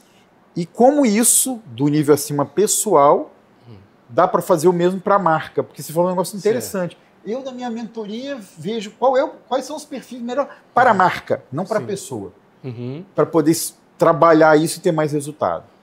Certo. Vamos ver se eu entendi bem a pergunta.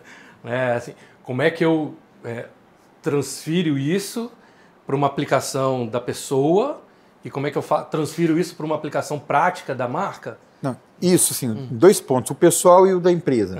O pessoal é um nível acima, trabalhar isso, é uma das coisas que você considera, e fazer isso para a marca também, a importância disso. Perfeito, excelente pergunta. O que as pessoas, principalmente quando a gente fala de empresários, elas sabem, mas elas não botam na mesa.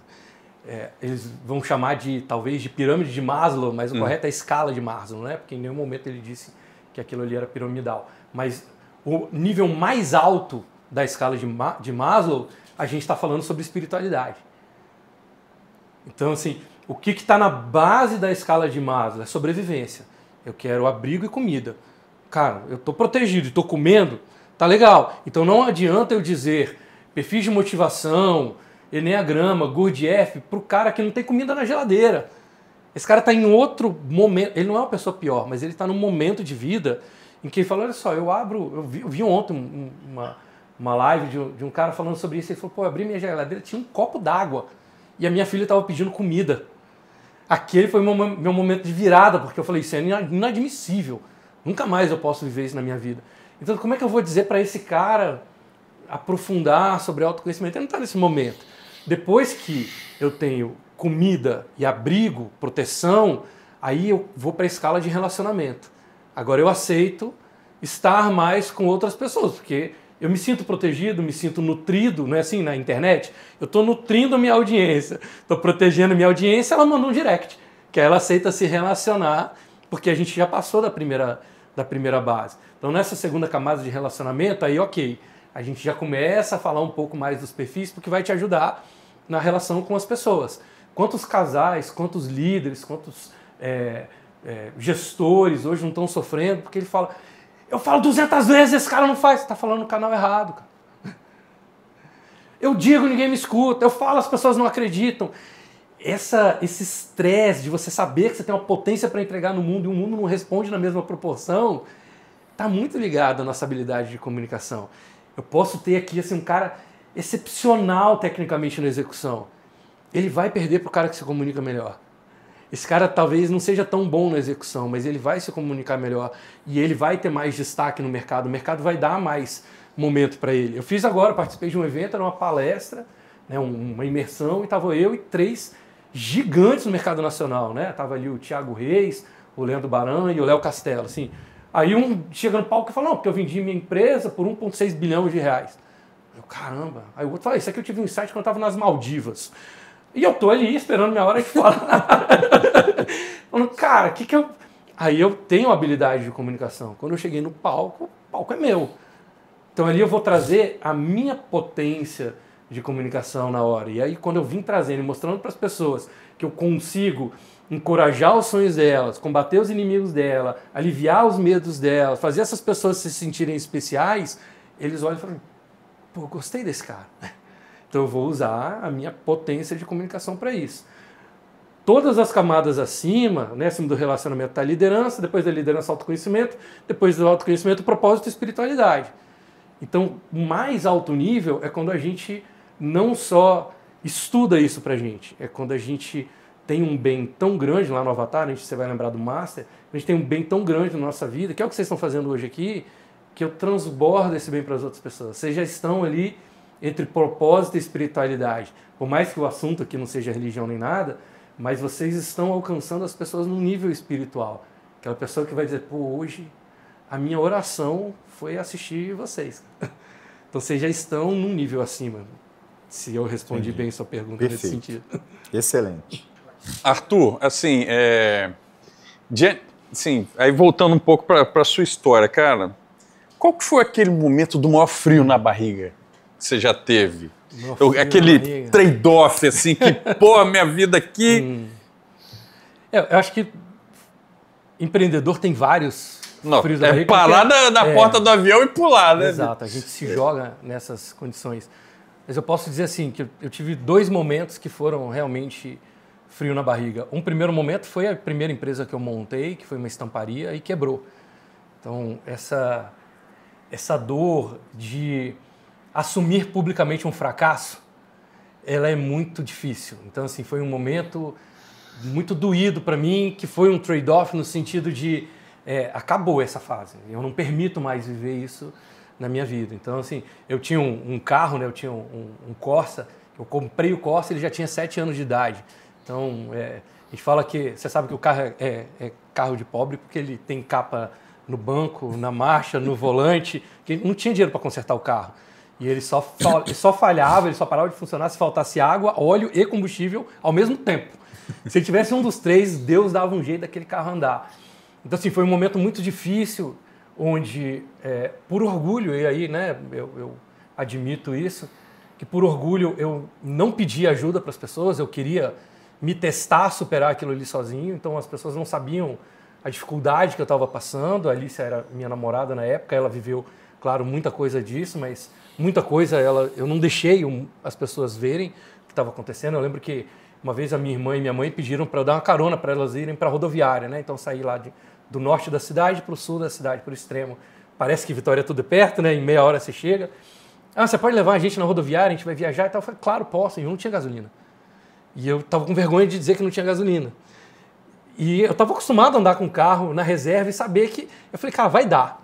Botei minha mãe e minha irmã dentro do carro, Lícia dentro do carro, toca para a rodoviária. Chegou no meio do caminho, na frente da Fafi, no centro de Vitória ali.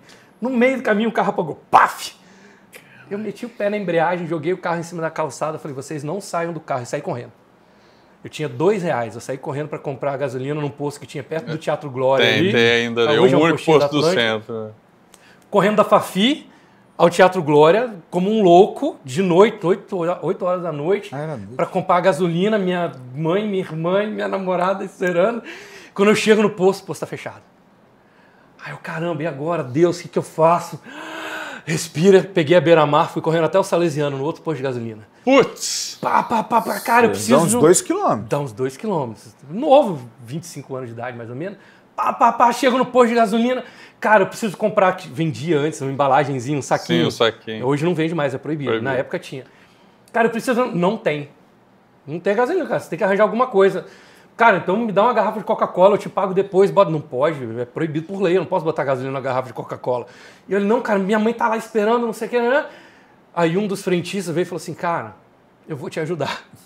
Pegou o regador que eles usavam para jogar água no para-brisa dos carros, falou assim, eu vou botar aqui, você se vira para chegar no teu carro, eu vou botar a gasolina aqui para você levar, tô vendo o seu desespero. Aí o pá botou gasolina no regador, ponto de ônibus, eu falei, deixei um restinho para pegar um ônibus.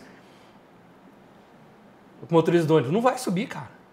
Isso aí, o que isso aí é gasolina? Não vai subir no ônibus com gasolina. Quer botar fogo. Óbvio que não vai subir no ônibus com gasolina, cara. Aí um cara lá no posto, num Fiat Uno branco, grita, ô, vem cá. Aí eu fui, ele falou, olha, eu nunca ia fazer isso na minha vida, mas eu tô vendo teu desespero. Cara, entra aí que eu te dou uma carona. Putz. Ele com a família dele dentro do carro, me deu uma carona. Chegamos até a Fafi. Botei a gasolina no meu carro, fui tomando esse ponto da minha família até a rodoviária. Tá reverberando até hoje. Mas essa emoção, ela é tão nítida, a foto daquele momento é tão nítida na minha mente até hoje. Esse é um trade-off. Assim, isso nunca mais vai acontecer. Então, da dificuldade de sair de um inferno para chegar, inferno emocional, para chegar num ponto, aquilo ali foi um momento que, assim, me marcou muito. E o segundo foi aquela fala, né, do Pedro lá na minha mesa, dizendo que ele compraria uma mentoria e eu vendia uma mentoria sem ser mentor. Aí ele veio no sentido de, assim, ele confiou tanto em mim, e eu falei isso no podcast com ele, falei assim, acho que hoje um dos meus maiores medos com o grupo é de frustrá-los, assim, sabe, deles se decepcionarem comigo. Porque quando eles tinham meia empresa, eles me contrataram. Hoje são 12 operações que eu estou mentorando. Então, assim, eles confiaram tanto em mim, tanto no meu trabalho, que eu sinto que seria um desrespeito, de alguma forma, frustrar, decepcioná-los nesse caminho. E aquilo ali foi um trade-off no sentido de, pô, será que eu vou conseguir atender à altura, o frio na barriga? Será que eu sou bom o suficiente para isso? E tanto que eu, como o Luciano falou, assim, eu sou um curioso, eu respiro isso 24 horas por dia. Não consigo lembrar de algo que eu faça hoje que eu não estou vendo um aprendizado para somar para os empresários que confiam em mim para me contratar para ser um mentor deles. A responsabilidade do mentor é absurda, é tanto quanto um médico especialista em câncer metástase. Você tem que estar se oxigenando o tempo inteiro, né? Tá botando todo o emocional dela. Então, e para você conseguir isso e o faz muito bem, que rituais você tem? Como é que é o seu dia a dia? Acorda 5 horas da manhã para comer ovo com abacaxi? O que você faz assim para a gente entender? Hoje a gente atende num formato muito próximo de um consultório médico. Então, todos os dias eu tenho uma mentoria na minha agenda. Geralmente as mentorias viram ali entre 2 e 3 horas. Eu sempre peço para o cliente bloquear o horário. Porque, pô, se eu estiver pertinho da solução e precisar de mais meia hora, não quero que o cara saia correndo de lá, né? Então, metade do meu dia está dedicada para isso. Hoje a minha equipe cuida para que a minha agenda esteja sempre ocupada com uma dessas mentorias. Ali é um tudo ou nada, assim, porque é como se fosse, o pessoal hoje fala de jogo do tigrinho. Cara, vira mentor, é muito mais legal do que jogo do tigrinho, muito mais emocionante. E a chance de você sentar na frente de alguém que tem muito mais resultado que você e você agregar valor na vida dessa pessoa de alguma forma e você tem 2 horas para fazer isso, que é isso, né? Eu tenho empresários lá que faturam 30 milhões, 100 milhões, o cara senta na minha frente e fala, beleza, me fala uma coisa nova aí que eu não saiba, que me ensina algo. Pô, eu tenho 2 horas para encontrar esse caminho. Eu faço muito essa analogia de que é tipo uma brincadeira de pular corda, assim, tem 2 pessoas girando a corda, você tem que ficar esperando o horário de você entrar e tem que saber a hora de sair, que senão a corda vem na tua cabeça, você cai, tropeça, se machuca. A mentoria é um pouco de gincana, né? E para mim é o que eu amo. A gente senta na minha frente, vamos embora, pá. Eu vou citar o exemplo do Vander, que é um conhecido de nós todos, né? E o flow dele entrou com 45 minutos de mentoria. Pô, um cara que tem muito resultado, super ativo, estuda pra caramba, conhece um monte de gente e tal. E 45 minutos de mentoria e fala assim, não, para. Eu posso filmar isso, cara? De onde você tirou isso? Aí eu falei, ufa, valeu o valor que ele está investindo comigo, que não é um valor baixo, né? Quando eu comecei no mercado, eu lembro que eu assisti um médico e ele comentava que ele cobrava R$2.000 a consulta. Aí eu falei, cara, eu quero ser um médico que cobra R$2.000 a consulta. Mas eu não quero fazer medicina, mas eu quero estudar, me dedicar e ser respeitado como se fosse um médico que cobra R$2.000 a consulta. Hoje uma consulta nossa começa em R$6.000. Então, assim, por quê? Pela relevância que a gente conseguiu criar. E aí entram, claro, né, os rituais. Se eu tivesse que trazer estatisticamente, eu acho que hoje eu não estudo menos do que 2 a 3 horas por dia, coisas novas para eu trazer para a mentoria. Então eu falo que eu vou criando a minha rotina.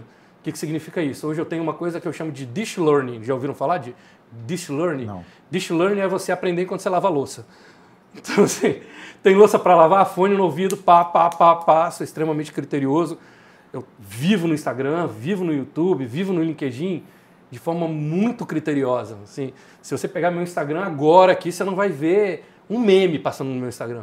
Porque o algoritmo já sabe as coisas que eu estou o tempo todo aprendendo. Porque não seria respeitoso com o meu cliente ele sentar na minha frente e eu não ter feito tudo que eu podia para entregar um resultado para ele. Eu não estou dizendo que eu acerto sempre, mas eu acerto acima da média. Mas nem o Messi acerta todos os chutes a gol, mas ele faz mais chute do que a média. Então isso é um ritual para mim hoje. Eu me exijo no mínimo 2 horas de estudo, de coisas novas, todos os dias. Agora, recentemente, eu aceitei um convite para fazer uma palestra para uma comitiva que está vindo dos Estados Unidos, fazer uma palestra toda em inglês. Arthur, você pode fazer? Posso, claro, vamos embora. Aí todo dia 1 hora de inglês. Porque é estudar os termos de empreendedorismo em inglês, se tem alguma coisa que está fora do dicionário em inglês. Então, assim, hoje todas as minhas referências de mercado são Canadá, Estados Unidos, Inglaterra, não desmerecendo de forma nenhuma, nenhum empresário brasileiro, mas eu aprendi com o Flávio Augusto, que ele fala, cara, se você fala inglês, você está 2 anos na frente do mundo, quem dirá do Brasil. Por quê? Porque esse cara, o Grant Cardone, fez uma palestra hoje lá nos Estados Unidos, o Russell Brunson fez uma palestra hoje.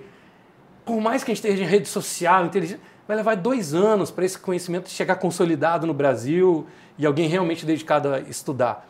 Então, quando eu estudo esses caras que estão com resultados incríveis lá fora, eu estou me antecipando ao que vai acontecer daqui a 2 anos no Brasil. Quando eu iniciei as mentorias, todo mundo me chamou de maluco. Cara, você é doido, Espírito Santo não tem ninguém para pagar esse valor e tal, não sei o quê. Hoje eu já estou 8 anos à frente do meu mercado local. Outro dia uma pessoa, para fechar esse raciocínio, perguntou para mim assim, cara, como é que você sabe essas coisas? Eu falei, porque eu estou há 20 anos sabendo. Eu fiquei 20 anos me preparando para o que eu estou vivendo hoje, sem saber o que eu ia viver hoje.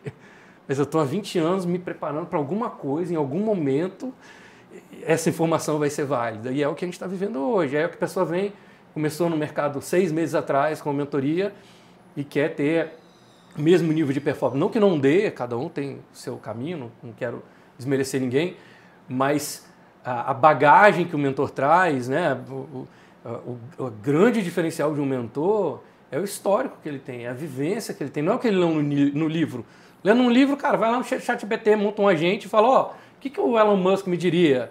O que sei lá, o Mark Zuckerberg me diria? Outro dia eu estava lá escrevendo a parte do meu livro, falei, que crítica o Thiago Nigro faria dessa parte do meu livro?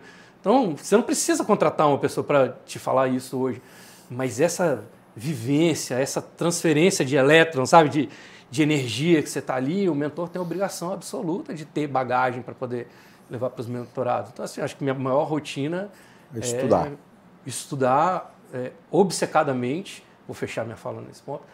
Eu falo que o melhor adjetivo que podem usar com a gente é obcecado. No que você faz, as pessoas reconhecem você como obcecado em fazer, tá ótimo, cara. Porque quando o pau quebrar, a casa estiver caindo, eles vão procurar alguém que é obcecado em fazer bem aquilo ali. Não é? Na hora que você está numa consultoria, entre todos os consultores. Não, mas o Luciano, meu amigo, tem ninguém igual o Luciano. O Luciano é a vida dele, aquilo ali. Um médico, tô com uma lesão. Eu quero um médico que seja obcecado em fazer esse troço funcionar. Então, acho que o melhor adjetivo para a gente é isso. Quando a pessoa fala, esse Arthur aí, cara, ele é meio doente, eu acho que ele é meio obcecado. Ótimo, estou no meu caminho. A gente, Arthur, aqui na Zorzal, a gente lidera um movimento, né, de pessoas, de empresários que querem ter o resultado, mas querem fazer isso de uma gestão, curtindo a jornada também. Joia. Que isso não precisa ser um sacrifício a gestão. Então, tem um propósito essas empresas, tem um porquê estar ali para o mundo, o que entregar, quer deixar esses clientes satisfeitos, mas ela precisa que isso aconteça de forma natural. Certo. Depois de tudo que a gente está conhecendo, toda a sua fala, a sua profundidade, fique tranquilo que eu não vou fazer a pergunta, dá 3 dicas para esses empresários, porque... Mas a pergunta que eu vou fazer para que você faça responda pensando neles.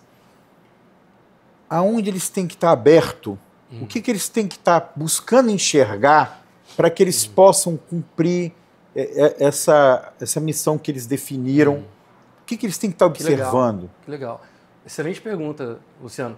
Assim, vou falar sobre algo que é praticamente invisível para a maioria das pessoas. Como a gente falou de perfis de motivação, primeiro esse empresário fazer essa análise assim, eu quero melhorar os processos da minha empresa porque é o certo a ser feito, ou eu quero melhorar porque isso vai ajudar muita gente, ou eu quero melhorar porque isso vai fazer a minha empresa crescer muito mais, performar muito mais, ou eu quero melhorar para que a empresa tenha mais o meu jeito de gestão, eu quero melhorar porque isso é minha função como gestor, minha responsabilidade, eu quero melhorar porque isso é mais seguro para a minha empresa, eu quero melhorar porque isso vai trazer... vai fazer ficar muito mais legal trabalhar dentro da minha empresa, as pessoas vão amar estar junto comigo. Eu quero melhorar os processos para eu ter mais controle sobre isso, mais poder sobre a minha própria empresa, ou eu quero melhorar meus processos para isso me trazer paz, eu poder tirar uma férias. Cada um vai ter só tem esses 9. E olha, eu não falei que eu estudo obcecadamente, eu quero achar o 10º. Talvez eu morra tentando achar o 10º, porque se eu achar, eu quebrei a banca. Você ainda não achou? Porque vai. Ainda não achei. Mas na hora que eu achar, eu já achei 2 submodelos que ninguém tinha visto ainda. Que a gente tem um modelo do cara que ele é a pessoa dissimulada. O que é o dissimulado? Eu finjo ser um outro perfil para poder te influenciar e te persuadir. Então, naquele momento, eu quero que você me perceba de um jeito que eu não sou. E aí esse cara é o dissimulado. E você tem o cara que ele realmente é um cara mais elevado, que ele tem tanta consciência, tanta gestão emocional, que ele liga e desliga essas identidades conforme a necessidade da situação. Então eu falo assim, eu sou assim, mas neste momento eu escolho ser de outro jeito para resolver esse problema e depois eu volto. Uma vez eu fui num podcast e os caras ficaram na mesa tentando identificar meu perfil, né? Ah, você é perfil 5, cara, olha quanto que você estuda. Não, você é perfil 3, olha os teus resultados. Aí eu falei, ó, eu me entendo como um perfil 9. Mas hoje eu tenho uma gestão emocional onde eu consigo ser 5 por um pequeno espaço de tempo. Se eu ficar muito, eu entro em sofrimento. Eu consigo ser 7, eu consigo ser outros perfis por um pequeno pequeno espaço de tempo ali. Então, o empresário que estiver assistindo a gente agora, aproveita para reassistir e vai dando pausa. Cara, eu estou fazendo gestão porque é o certo, porque vai ajudar os outros, porque eu quero coisas grandiosas, porque é o meu jeito, porque é a minha responsabilidade, porque é mais seguro para a minha empresa, porque vai ser mais legal para a minha empresa, porque eu quero controle, eu quero paz. Se acha num desses. E aí eu modelo muito assim, a pessoa quando chega no meu escritório, eu estou numa reunião de negociação ali, de prospecção, eu vou perguntar para ela, o que precisa acontecer como resultado para você sentir que valeu cada real que você investiu comigo, cada minuto do seu tempo. Então eu quero conhecer o seu critério de que foi resultado. Não adianta eu dizer que foi resultado para você. Você tem que me dizer. E aí eu tenho como trabalhar na nossa jornada baseado sempre nesse resultado. E te lembrar desse critério, porque a mente humana distorce as coisas. Então, uma vez um cliente chegou para mim no escritório e falou assim, Arthur, tô contando muito caos, né? Não, mas é por isso que tá ótimo. O cliente virou para mim e falou assim, cara, pô, eu fui dormir, eu tive um insight. O mundo se abriu para mim. Arthur, não pedi nem permissão para você, cara. Já mandei rodar os meus calendários todos com essa frase. O desconto é pobre, o presente é próspero. Aí a esposa dele deu uma cutucada e falou assim, ô Paulo, foi o Arthur que te deu essa frase, cara. Arthur que te falou isso. Ele, sério? Pô, ele falou que na mentoria a mente dele distorceu, não foi por maldade. A mente dele fez com que ele integrasse que aquilo ali foi ideia dele. E tá tudo bem, a gente até brincou, falei, Paulo, pode usar à vontade, cara, tá tudo certo, né? Hoje eu tenho 200 frases catalogadas. Então essa é uma das que eu uso nos processos de mentoria. Então, se você não estabelece um critério claro, você não consegue medir depois. Então vamos supor que o empresário decide, eu quero fazer gestão porque é a coisa certa a fazer. E o que precisa acontecer para você ter evidência de que aquilo está sendo feito da forma certa? Aí ele vai definir, cara, eu quero definir bem meus KPIs, ou KPIs, né? Tanto faz. Eu quero ter uma reunião semanal com a minha equipe, onde eles me mostrem os resultados que estão acontecendo. Eu quero que eu tenha... Ir numa praia na quinta-feira e a empresa não parar? E a empresa não parar. Ou eu quero ter um indicador que todo mês a gente melhora X% nisso ou naquilo. Vai ficar muito mais fácil para ele definir esses critérios se ele sabe o que está movendo ele a buscar esse objetivo. O que eu mais vejo no mercado é o cara conseguir resultados incríveis, chegar lá no final e falar assim, não era isso. Eu estou com uma empresa bilionária e estou infeliz. Por quê? Ele não sabe o perfil de motivação. Então ele chegou num lugar que não é ele. Aí eu uso muito esse pensamento, eu falo que o altruísta é o maior egoísta. Por que o altruísta é o maior egoísta? Porque eu dependo de ter alguém mal no mundo para eu ajudar. Se todo mundo ficar bem no mundo, eu perco minha função de existir. Olha que loucura. Então eu saí daqui, eu até fiz uma formação em coaching, mas nunca atuei. Eu saí daquele olhar do coach clássico de eu vim para causar um impacto no mundo e ajudar. Eu não quero ajudar ninguém. Eu quero me ajudar. Eu quero sair desse mundo ser humano melhor do que eu entrei. Só que qual é a melhor forma de eu me trabalhar? Assumindo um compromisso com o outro. Porque quando você fecha um contrato comigo, eu tenho que ser melhor. Eu tenho que ser bom naquilo. Eu não tenho para onde correr. Uhum. E quando a gente fala de nível acima, que o meu posicionamento é um posicionamento de excelência, você abre mão da gambiarra. Você fala como é que é, não espera qualquer coisa de mim, espera o máximo de mim. E aí isso me ajuda a me melhorar como ser humano. Então, essa é uma pergunta que a gente faz em todos os episódios. Aí eu não posso deixar porque você emenda aí. Para você, qual o significado de nível acima? Cara, nível acima. Eu penso que assim, a excelência é você fazer tudo o que você podia com os recursos que você tinha para ser melhor ainda. Assim, eu fiz tudo que eu podia com os recursos que eu tenho para conseguir alcançar um resultado melhor do que eu já tive. Aí essa é uma vida que você está sempre se projetando para um nível superior, que vai mudar tudo. Vai mudar sua relação com as pessoas, sua relação com o dinheiro, sua relação com a família. E aí você vai ver que naturalmente você vai gostar de estar num nível mais alto. Não para se comparar com o outro. O outro é problema dele. Mas de você falar assim, caramba, cara, olha que tipo de pessoa eu me tornei, olha o que eu realizei. Então, para mim, estar no nível acima, muita gente pode achar que é se comparar com um nível. Para saber que eu estou acima, eu tenho que ter um referencial de quem é a média. Como é que eu sei que eu estou acima da média? É quando eu faço isso deliberadamente. A gente pode fazer as nossas ações de vida por 3 motivos básicos, assim, 3 principais. Eu posso fazer por resistência, rebelião. Cara, meu pai me falou para ser médico, e aí eu vou ser engenheiro só de raiva. Que a minha relação com meu pai, eu vou provar para ele. Eu posso ter resultados incríveis para provar para meu pai que ele está errado. Como exemplo, né? Não quero provar nada para você de errado, não. Meu pai sempre me ajudou muito. Eu posso fazer por doutrinação, obediência. Então, se me disseram que esse é o certo, que é isso que tem que fazer, eu vou fazer. Ou eu posso fazer por uma escolha deliberada. Não tem uma explicação lógica para aquilo, eu escolho. Então, quando eu escolho ser acima da média, deliberado, cara, aí a potência é... Porque o resultado de tudo isso é você. O resultado da resistência é você provando para o outro. O resultado da obediência é você com o outro. Agora, quando é deliberado, cara, você se torna realmente um ser humano acima da média. Pô, muito bom, né? Vida, né? Nossa Senhora. Queria eu poder ser mentorado dele. Tem tudo um caminho. Não, eu vou chegar lá, eu vou chegar lá. As portas estão super abertas aí. Tem toda uma transição, a gente não imagina, né? Como você falou, né? Você não esperava, você não planejou estar onde você está hoje. Isso foi construído. Quer dizer, um dia planejou, mas não lá no início. Sim. A gente não tinha essa percepção. E a gente vai chegando lá. E aí, Arthur, infelizmente, né? A gente vai ter que dar uma concluída aqui. O que você deixaria de mensagem, um insight, uma finalização para o nosso público aí, para a nossa audiência? Olha, muito, muito bom. Eu estava ouvindo uma música que eu acho que virou meio que uma oração para mim, né? Que essa música chama O Bem. Não sei se vocês já ouviram, né? Quantas vezes vocês já ouviram. E ele fala assim que no mundo de armadilhas e pecados. Então, quando a gente está num mundo de armadilhas e pecados, onde parece que o cara que é mais valorizado é o traidor, aí é que a gente precisa realmente encontrar o bem na gente.